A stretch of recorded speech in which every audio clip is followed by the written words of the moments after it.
Hi. Oh, there's a few people here. My name is Christopher Wong, and this is my sister Jocelyn. You've heard from Dr. Cook and Yan Su that the kind of man and the doctor that my father was. And we want to share with you, through our eyes, the father he was to us. Although Daddy was small in stature, he had a big heart, and Christopher and I looked up to him. As toddlers, we have fond memories of Daddy waking us up in the middle of the night and bringing us to the hospital for his rounds. We don't really know why or where Mama was at the time, but we distinctly remember watching him walk down the hallways so fast and having to run to catch up and shake off sleep. Daddy has his own unique way of doing things, always choosing a path or method that worked for him best. When he woke us up, he didn't simply just shake us awake. Instead, he would flap our blankets up and down and throw a pillow on our heads to shock us from our slumber. He's also an amazing tailor. Daddy's sleeves are always way too long for him, and they needed to be hemmed, but a regular needle and thread wouldn't do. His weapon of choice was a curved surgical needle, Kelly clamps, and fishing line. Our sewing kit has never resembled a normal sewing kit, but we can attest to you that his sleeves never came undone. Daddy also loved his Chinese food. If we visited a new restaurant, the cooking would need to pass his taste test.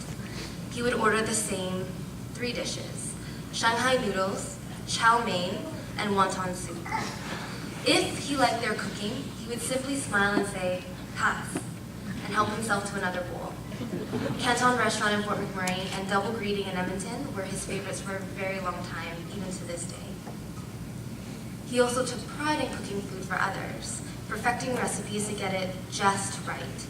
Once he was satisfied, however, that recipe became the only good recipe for that dish.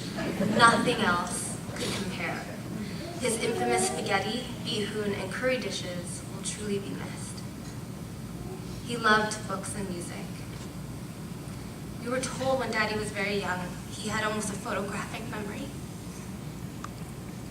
He was able to recall sentences from a book and its page number. Although his memory was often frighteningly accurate when it came to facts, he ended up buying multiples of the same book over and over again because he forgot he had already bought them. So our library looks more like a book and music store than it does a library. We've always believed Daddy to be a great man, a quiet and reserved man. When he spoke, we all listened. His words and knowledge, although brief, held such deep depth and pathos that we dare not be attentive.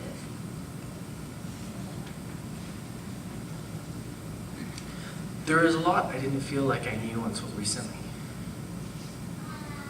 Going through his old papers, or hearing from all the different people on how he affected their lives.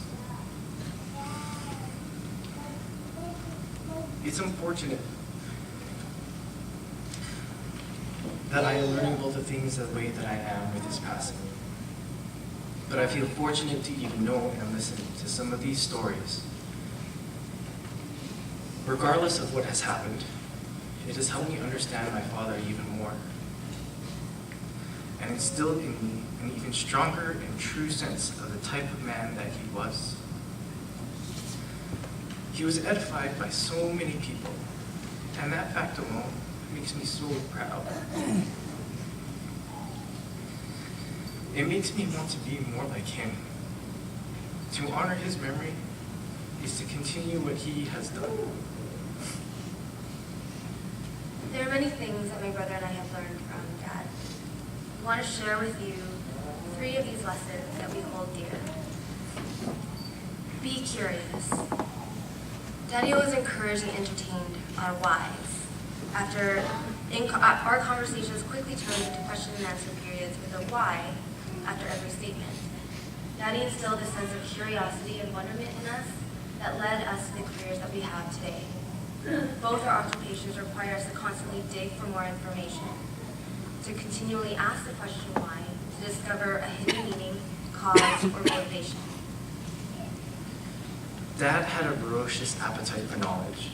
There was always a newspaper, magazine, or book lying around, or lying in piles around the house. If he wasn't reading, he would be watching one of the many documentaries or knowledge-based shows on the environment, culture, history, you name it. He was always curious, and this is what led him to be a gifted specialist and surgeon, because he always sought out an answer or a solution. There are many families that he has helped because he took the time to listen, to learn, and to look when no other physician seemed to. Check and check again. Question yourself, are you doing the right thing for your patient? For the other person's life to make it better? Do your best to the best of your ability, because our work is not about us. It's about the person across from you. This leads us to the next lesson. Be humble. Dad never really said much. He never bragged about his accomplishments at work, nor about his disappointments either. My sister and I always thought he deserved more credit than he received. But what we eventually found out and respected was that he actively stayed away from a lot of that recognition, and he just got on with the job. Even when meeting with Donnie Scott in the final weeks, and Donnie breaking the news to Dad of the initiative to name the new mat ward at the Northern Lights Hospital in his honor, Dad never said a word. He just smiled, a pretty big smile, mind you, and shook his head, almost disapprovingly from side to side. It was never in his nature to boast of his own accomplishments, because he believed that actions spoke louder than words. He hated the bureaucracy at times, and if he could avoid it, he did. His dedication to his work and his patients was strong and unwavering, as evidenced by some of the stories that we have heard, and it is truly humbling to hear all of these stories from women and families of what my father has done to save a life, bring a life into this world, and to make that life matter. The third lesson we like to share is about family and his dedication to family. We all know that Daddy was busy, but he made time for us. Dinner time was always an important part of the day. No matter what time he came home from the office or the hospital, dinner was together at the table, even if it was at 10 p.m. at night. He never once missed a dance recital of mine. We would watch Star Trek: The Next Generation every day at 5 p.m. If he was called to the hospital, he wouldn't leave. Even if we could hear the nurses shouting over the phone to hurry up, they can see the head, Daddy would always stay until the very last minute to finish the show with us. He may have missed a few deliveries because of this. As a doctor, he faced stressful cases, long nights, difficult and sometimes heart-wrenching decisions. Although he would sometimes physically bring home work and finish his dictations at the dinner table, he emotionally protected Christopher and I from the challenges of his job. He never wanted us to witness the stress that he dealt with on a daily basis. Daddy was like a mountain, unwavering, steady, and calm. I believe everything Dad did was for his family, for his wife, and for his children. He worked not only because it was fulfilling to him and to fill a need within the community, but it was to provide for his family. He made the very conscious choice to stay in Canada, despite his longing to return home to Malaysia and Singapore, because he believed that there was a better opportunity and a better life here.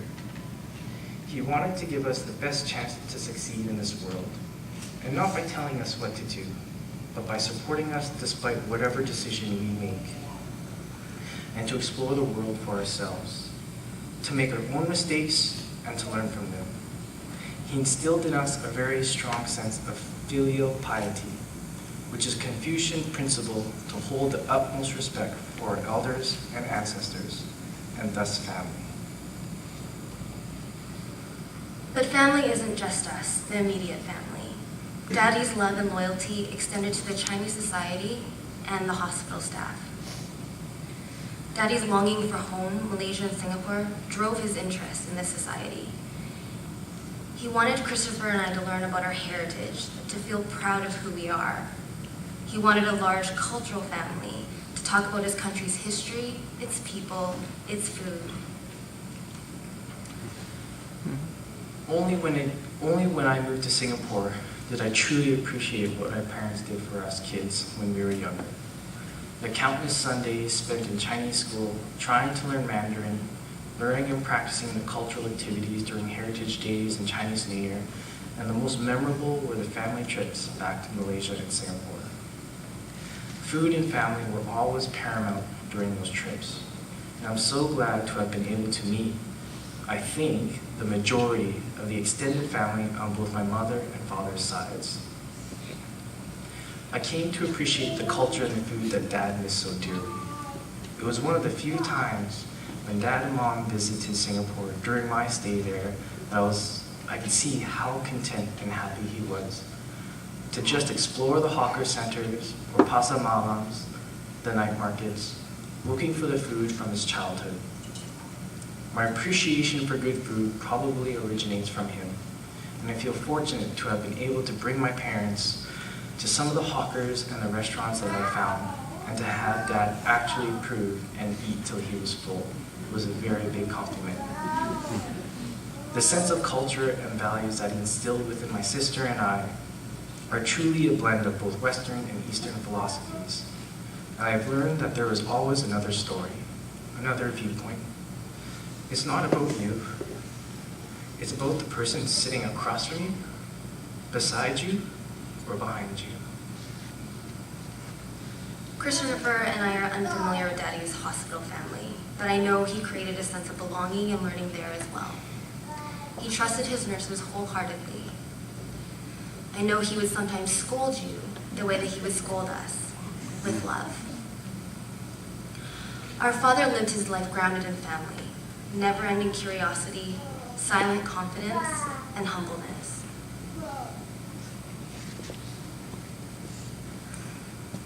Sometimes it's hard to breathe because I miss him so much. Even if he didn't accomplish as much as he did, and he was just simply our daddy, we would still think of him a great man.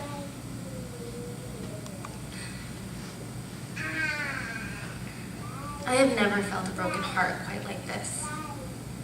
It still stuns me into tears when I realize that he's truly gone. We will miss the deep conversations about life, religion, history, all the answers to our whys, the family dinners.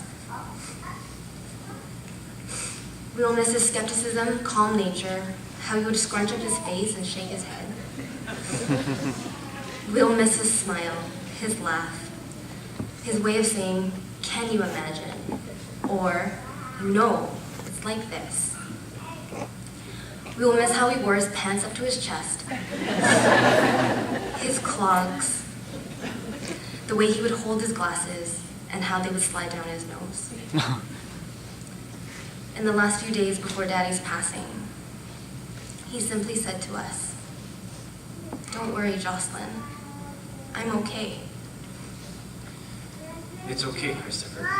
You have to be brave, man. And we will try our best, Daddy, to be okay and to be brave.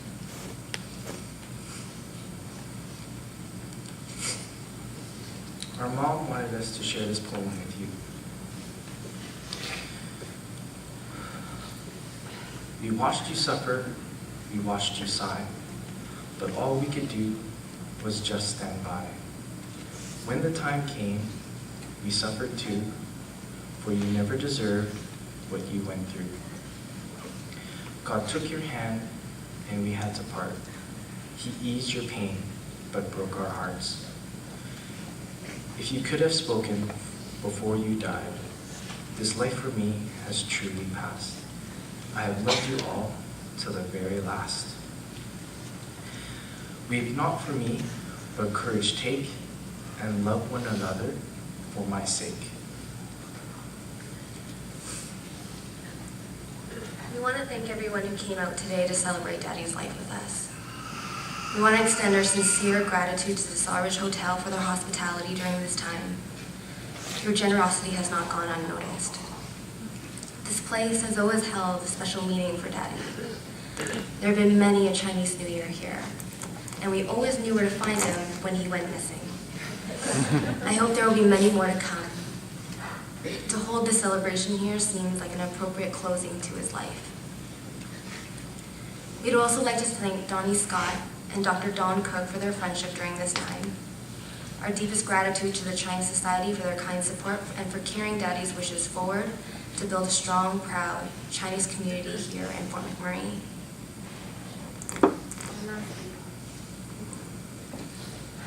And lastly, thank you for all for sharing your stories with the family and for all your condolences and prayers during this time. Thank you.